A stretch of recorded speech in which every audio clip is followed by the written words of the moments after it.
animadora para dar las URLs. Lo jodido va a ser los 2 puntos y la barra. ¿Cómo nacen estos encuentros?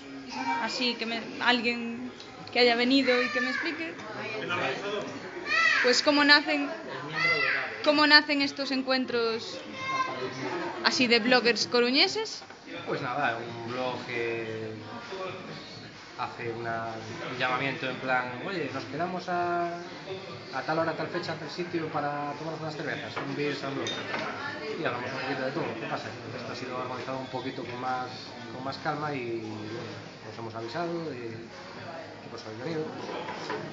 Y bueno, esperamos que a lo largo de la tarde pues aparezca un poquito más de información. Podemos hacer reuniones semestrales, más o menos, todos los meses, un poquito con menos tiempo.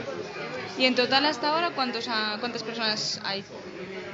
Ahora mismo somos 10 apuntados aquí en el registro de invitados. Realmente podemos llegar hasta las 30 personas a lo largo de la tarde. Y hay buen ambiente entonces entre los blogueros coruñeses. Esto nos ayuda incluso pues a poner rostro todos los días a lo que leemos.